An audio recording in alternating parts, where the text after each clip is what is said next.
guys, welcome. This is Jen Frost with Faith and Fabric, and we are continuing our spring cleaning series. I'm going to pop a link up here to the full series, so if there's something you haven't had a chance to watch it and clean, you better get to it. Spring only lasts 3 months of the year. But today we're going to be taking a look at something that's very small, but something that's often overlooked, and that really will make a big difference in your sewing. Today we're going to take a look at how to clean our bobbin case.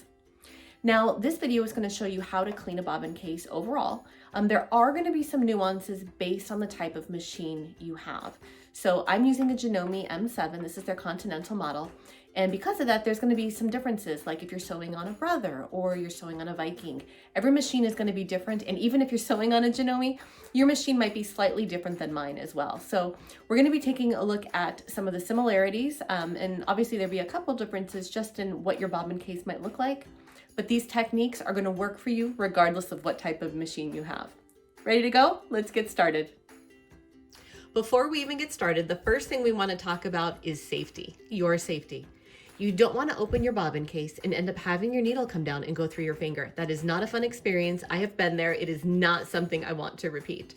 So depending on the type of machine you have, the first thing you want to do is, if you don't need your display on, unplug your machine.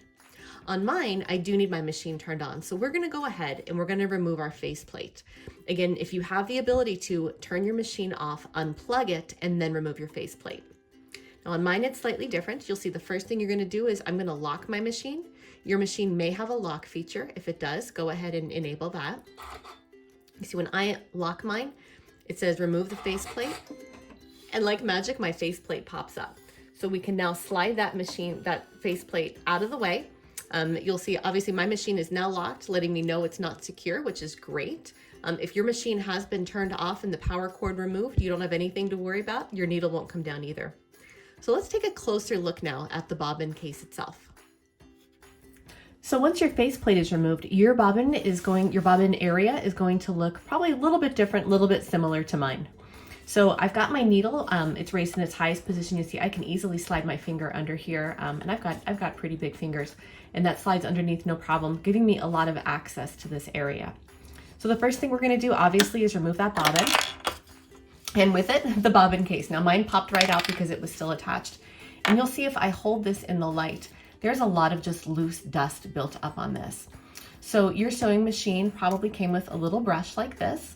This little guy is perfect for cleaning your bobbin area. On one end are some bristles, and on the other end is a little pointy stick to help you kind of poke around and scrape some of those spaces out. So we're just going to go ahead and we're going to start first with our brush, and we're just going to move some of that loose lint off. And you'll see I'm able to sweep it, and here's some of that little lint just coming right off already. So we'll clean the inside out here, wipe that down, and then we're going to set this aside. You see, look, you can get all that little loose dust right out. So I've already got quite a little bit of pile of junk here. Let's see how big we can make this little pile by the time we're finished. The next area, once your bobbin is removed, is you want to kind of clean out all your different components. Now there's a lot of components that are going to be different, again, based on the type of machine you have. Now I recommend using your brush first to get all the loose pieces you can get, and then again flipping over to this little guy here to maybe pick out some of those little dust bunnies that are going to build up. Now one caveat with this, you don't want to poke too hard to somewhere where you can't see, because you don't want to poke a component and break a component in your machine. That's going to put you in a worse place than you're in now. A second tip is to just use the brush itself for any of the major surface areas. I do not recommend using an air canister. When you use an air canister, all that does is blast the visible dust even deeper into your machine. That's not a good way to get it out. We're going to come back at the end with a little handheld vacuum and just kind of do a surface suck, if you will, to try to pull up some of any remaining loose dust. So let's go ahead and give this a quick sweep.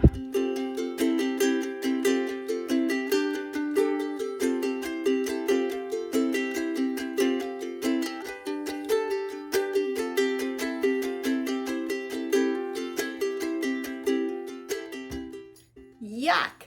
So here's all that dust. Do you see all this that was built up inside my bobbin case? It's no wonder it wasn't sewing as smoothly as it could be. You know, you think about all this just chunked up in there, that's preventing from all those little tiny machine components from moving the way they should, from spinning the way they should, rotating the way they should. This has just been clogging things up in there. So that's all out, which is very, very good. So next we're gonna grab our vacuum and we're gonna try to suck out just some of the remaining pieces that are still loose inside.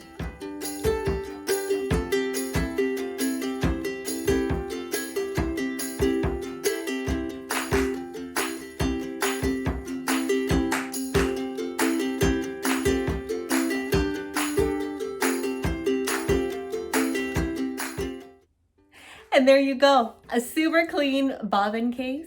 All that icky yucky dust is out, all those loose threads are out, all those fiber particles are out, and it is just gonna smooth so much more smoothly now going forward. So I hope you guys found this video helpful. If your bobbin case looks as good as mine does, which I'm sure it does, go ahead and give us a good thumbs up. Let me know how it went for you in the comments. Give us a subscribe if you haven't. We're gonna continue cleaning because there is so much to clean in a quilting studio, right? You don't think about it, all those little things that need maintenance.